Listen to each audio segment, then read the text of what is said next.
Hello everyone, my name is Shunhua Jiang. I'm from Columbia University. Today I'm going to talk about our paper, A Framework for Building Data Structures from Communication Protocols. This is a joint work with my advisors, Alex Andoni and Weinstein. So in this paper, we consider the generic problem of F matching. In this problem, we have some function f that takes two inputs, x and y, and it outputs a Boolean value, either 0 or 1. And our goal is to build a data structure which have two steps. The first step is a preprocess step. During preprocessing, we are given a dataset x of n data points, and here's an illustration of n data points, each of dimension d. And we want to store some information about these data points. And then after preprocess, there's the query phase. And then during every query, we're given a query vector y. And our goal is to report any point xi that satisfies fxi y equals to 1.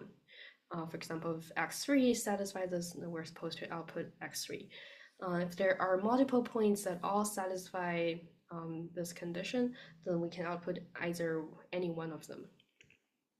Okay, we're gonna measure the performance of our data structures by the following two parameters.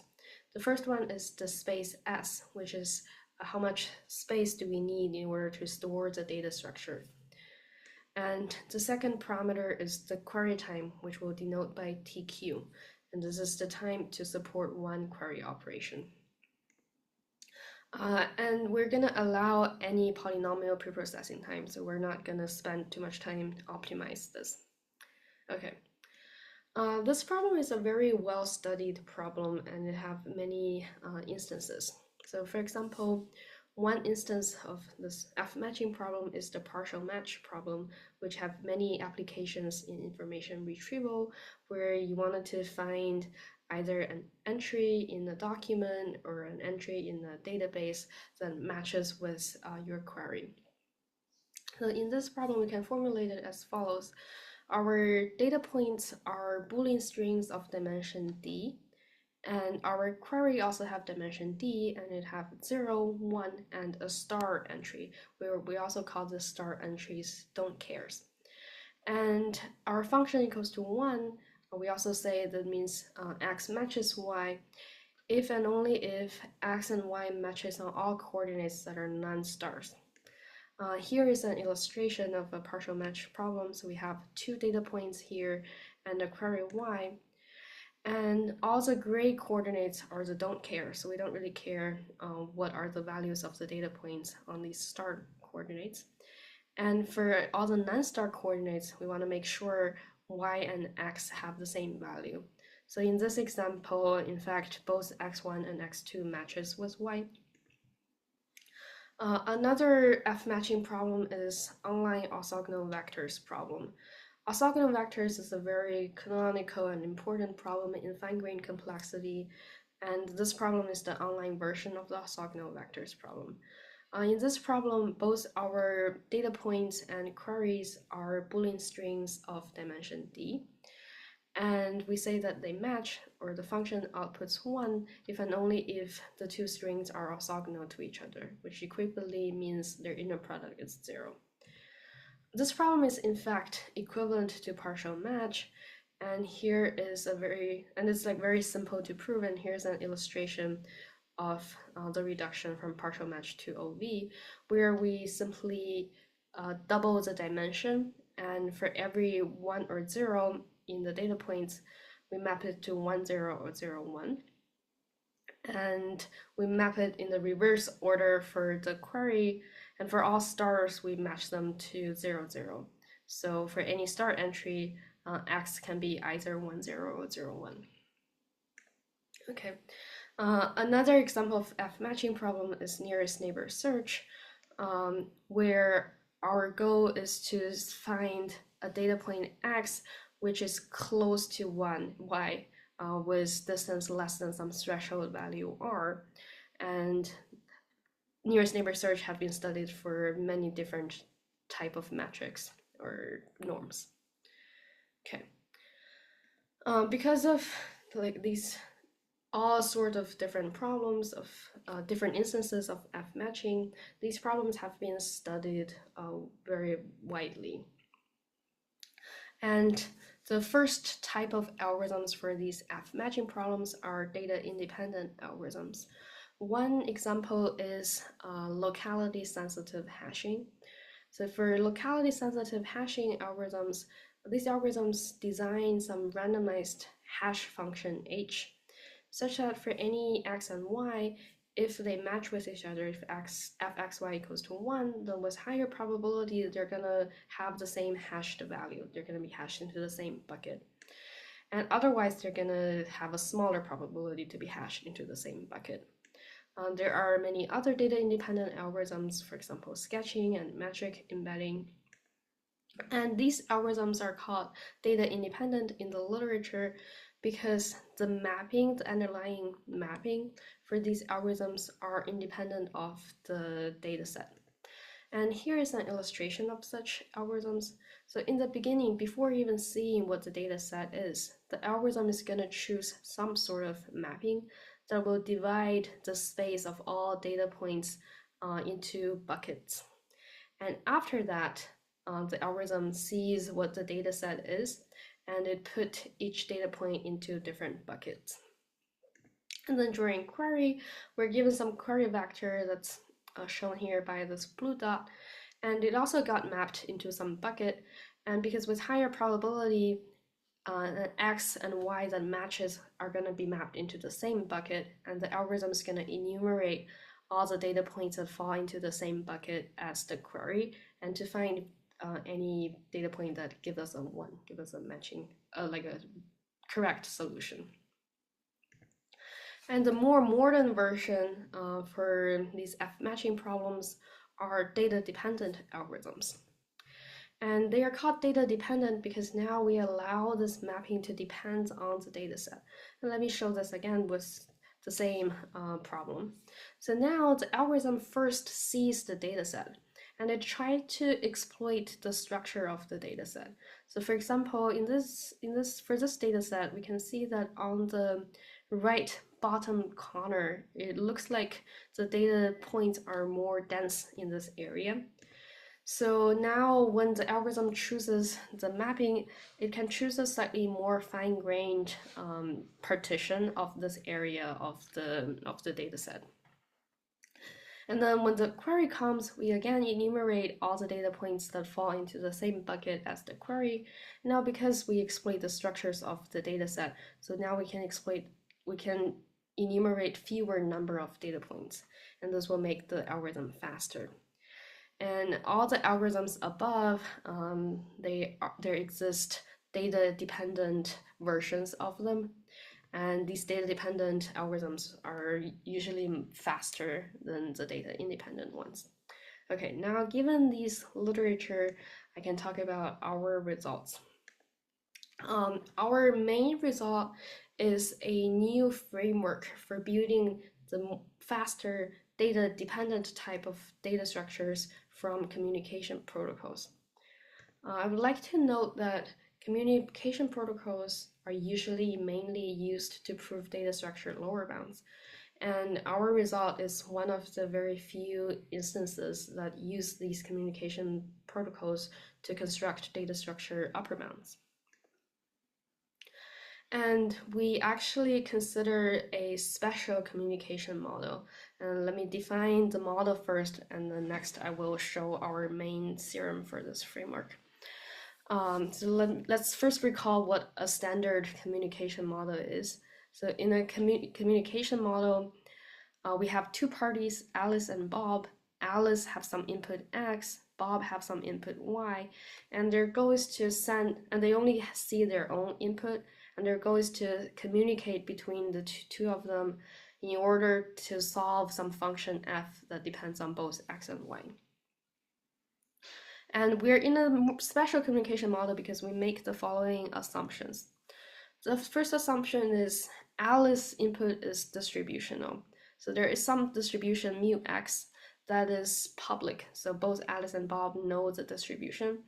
And then Alice have her input X sampled from this distribution, but her input is private, only Alice knows X. And Bob's input is worst case, so Bob has some worst case input Y. And we also allow them to make some small error. We allow them to make error with probability epsilon. And this probability is over both the randomness of the protocol and the randomness of the sampling process for X. And we also restrict that this error have to be false positive, which means whenever their answer is 1, the output must always be correct. So they're only allowed to make a small error when the output is 0. Okay, and under this model, if we denote the communication complexity of a function f with error epsilon to be C epsilon, then our theorem shows that there exists a data structure for the F matching problem with the following guarantees. With space n times 2 to the C epsilon and query time 2 to the C epsilon plus epsilon n. Let's try to parse these formulas for a little bit. So note that this communication is going to show up in the exponent. So whenever we apply this framework, our goal is to design a protocol that have some communication that's less than log n. Think about it as something like log n over 10.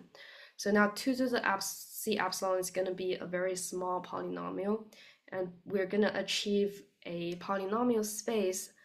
And in our query time, usually the dominating term is the second term, epsilon n, because this first term is going to be a very small sublinear term. Okay, we will show some applications of this framework very soon, but next I wanted to discuss our communication model. Put this here. And why do we consider this special communication model? So here we're going to show a line of communication models from harder to easier. And by harder, it means it's harder to design protocols in this model. For example, a relatively harder communication model is the worst case model, where both Alice and Bob have a worst case input X and Y. And their goal is to output fxy with absolutely no error. So this is a very hard model for us to design protocols. And a relatively easier model is the product distributional model. So in the standard product distributional model, Alice and Bob, their inputs are sampled from some product distribution, or equivalently, Alice have some distribution for her input, Bob have some distribution for his input, and they each sample their input independently from their distributions respectively. And in the standard product distribution model in the literature, usually these models allow some small constant error, and this error can be either false positive or false negative. And let's consider the communication complexity for these different models. So for the harder models, usually, because it's harder, your protocols usually need a larger communication complexity. One example is the most studied canonical set disjointness problem. So for set disjointness, it will need the linear communication in this worst case model. And for the easier model, so for this product distributional model, because it's an easier model, we have more power to design a more clever communication protocol with a smaller communication complexity. So again, for the disjointness problem, under this product distributional model, there exist protocols that have root D communication. But on the other hand, the harder the model is, it means any protocol under this model is more powerful. And because it's more powerful, it's easier to use that to build data structures. And in fact, so any protocol under this worst case model, we can use that to build data structures. But it's not very helpful because these protocols have a very large communication complexity. On the other hand, we would like to use the cheaper protocols in this easier model, but because this model is too easy and too restrictive, we actually can't use it to build data structures. And that's why we defined our special model. It's kind of a sweet spot where we can design non-trivial communication protocols, and we can still use these protocols to build data structures. So it has a small communication, relatively small communication complexity, and we can use these models to build data structures. And the way that we should think about our model is like it's closer to product distribution model. We're just making it slightly harder so that we can still make the reduction work. And it's very important for us that we allow Alice to have Alice input to follow from distribution, because the way that we prove this framework is we set this distribution to be the uniform distribution over the data set. And this, in some sense, in just automatically exploit the structures of the data set by these communication protocols, because the communication protocols sees the distribution and it uses the distribution, and so in that way it just implicitly exploit the structures of the data set. And I also wanted to make a small note that our exact definition of our model is actually even easier, so it's even more on the right of this line, because we allow some non-determinism in our model, which means we have a special definition of an Oracle Merlin player that can give advices to Alice and Bob. But for this talk, I'm going to omit all these details, and you're welcome to read our paper for how we use non-determinism. Okay. So next, I'm going to show some applications of our framework. The first application is to partial match problem and the equivalent online OV problem. For the online OV problem, the function f is actually the set destroying function that I already mentioned in the previous slide, and it's the set destroying function of the dimension d. Recall that in online OV, Alice and Bob each have a dimension d Boolean string, and their goal is to decide whether or not there exists any coordinate where they both have a 1. And equivalently, we can view them as each having a set. So we can think of S as having a set that correspond to the ones of her string. So Alice is going to have a 1 on the first coordinate, the fourth coordinate, and the seventh coordinate, and that correspond to the set.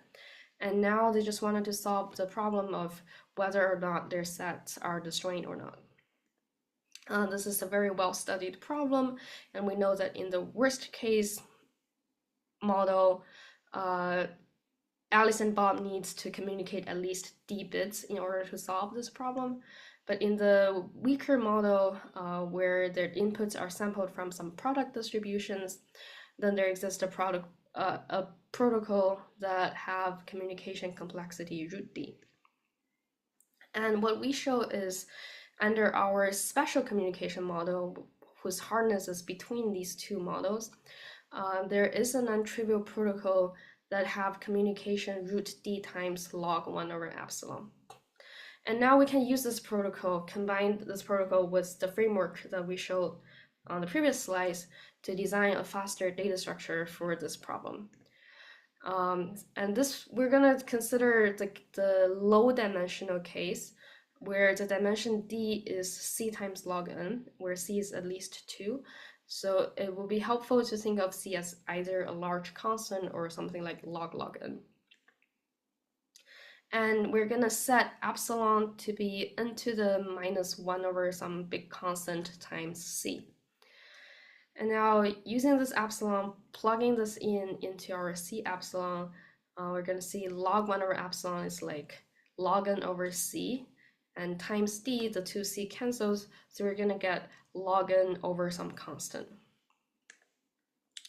Now we're going to use this data structure into our framework. So we're going to get a data structure for low dimensional partial match and online OV with close to linear space and the query time of n to the 1 minus 1 over c. And this actually matches the current best known algorithm for these problems by Chen in 2019. Okay, so this is the first application of our framework, and it matches the current best algorithm. Next, I'm going to show the second application, and here our framework actually produces the best known possible, like a completely new result. So the second problem we consider here is called sparse partial match. So recall that in partial match, Alice have a Boolean string, Bob have a string with 0, 1, and stars, and they wanted to see whether their entries match or not on all the non-star entries. And we consider the sparse version, where dimension d could be a very large number, but the number of stars is bounded by some smaller threshold w. So here we can consider a much larger dimension than previously. We can even allow it to be some small polynomial. But our assumption is this query is very sparse in the sense that it only have w number of stars, and we assume that w is a small number. Again, we consider it to be c times log n. The previously known result for this problem is by Koh, Gottlieb, and Weinstein, where their runtime, they have polynomial space and query time n to the c. So this is only non-trivial when c is less than 1, and there's nothing known for the general case where c is larger than 1. And using our framework, we show that there exists a data structure for this problem that again uses polynomial space and query time n to the 1 minus 1 over c. And we achieve this result by designing a communication protocol for this W-sparse set disjointness problem with communication root W log 1 over epsilon. So this communication is actually looks similar as the one in the previous slide, except that previously we had a D here, and we show that we can actually get W here for the W-sparse problem. And all the calculations are similar as before, and that's how we get this query time. Okay. So these are the applications of this framework, and before, on the last slide, I want to show a proof sketch of how we convert communication protocols into data structures. Recall this is the theorem that we wanted to show. And high-levelly, our idea is actually pretty straightforward. The idea is to simulate the communication protocol into a data structure. So we're gonna let the distribution of Alice to be a uniform distribution over the dataset X. And when preprocess, we're gonna simulate a tree. We're gonna build a tree that simulates the protocol. So this tree is gonna have two types of nodes. They're gonna be either Alice nodes or Bob nodes. So depending on whether in the protocol Alice is going to send a message in the step or Bob is going to send a message. So if, let's say, in the beginning Alice first sent some message, so the first node is going to be an Alice node, and it's going to store all the possible messages of Alice of that step. And afterwards, it's going to be a Bob node, and then so for any possible message of Alice, there's going to be a child node, and on this child node is a Bob node, and we're going to enumerate all possible messages of Bob of the second step. And we just continue to build this tree, and when we reach a leaf corresponds to an output of the protocol. So it's either going to be a 1 leaf or a 0 leaf, depending on what is the answer that's outputted by the protocol. And now note that every root to leaf path is going to correspond to one unique possible transcript of this protocol. And on every leaf, we're going to store all the data points that are consistent with this transcript.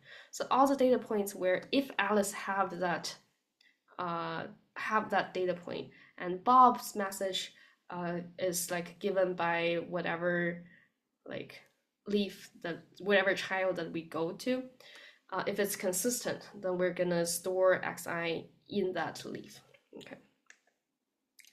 So next, it's easy to see that the number of leaves is bounded by 2 to the C epsilon, where C epsilon is the communication complexity. And this is because for every Alice node, if the length of the message sent by Alice in that step is bounded by, let's say, A, then the number of children of that node is bounded by 2 to the A. So we can multiply this over all levels. So the total number of leaves is going to be bounded by 2 to the sum of all the messages, which is bounded by C epsilon. And this is why we're going to get a space of n times 2 to the C epsilon. Okay, I'm hiding some constants here. Because for every leaf, we can store at most n number of data points, and there are 2 to the C epsilon leaves, so this is n times 2 to the C epsilon. Okay, next, when we're going to support the query operation, we're given some query y. And so for every Alice node, we're going to enumerate all Alice messages. So we're going to go over all children of this node. And for every Bob node, now we know what Bob's message is. So we're going to compute the unique message of Bob in that step that corresponds to this Bob's string y. And then when we reach the leaves, if the leaf is a 0 leaf, then we don't do anything. If a leaf is a 1 leaf, then we're going to enumerate all the data points that are stored in that leaf and output any xi that is a matching, that have like fxi y equals to 1. That's a correct solution. So what is our query time?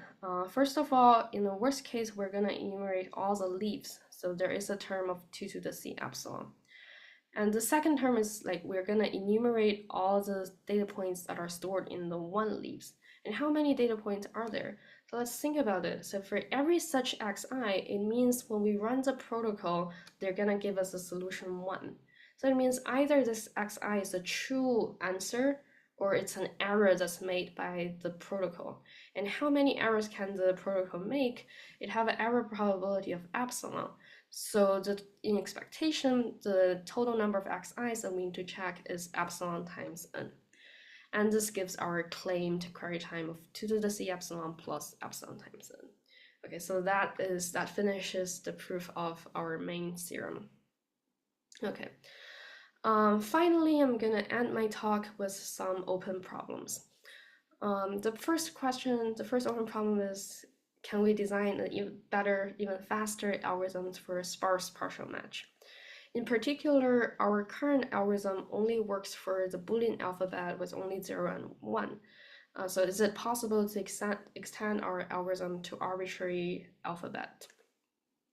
And secondly, our algorithm also only works for sparsity C log n, where C is larger than 1. And it remains open whether we can improve the algorithm for the problem where C is less than 1. The second question is, can we get better algorithms for partial match and online OV? So current best known query time, either by our framework or by the existing algorithm by Chen in 2019, they all have query time n to the 1 minus 1 over C. In our paper, we also show a lower bound of n to the 1 minus 1 over root C, even though it's in a pretty restrictive list of points model. But still, there's some gap between the upper bound and the lower bound, and it remains open whether or not we can design a faster algorithm for partial match and online OV. And finally, can we apply this framework to other problems, which I believe it should be. Okay, that's all. Thank you very much for watching this.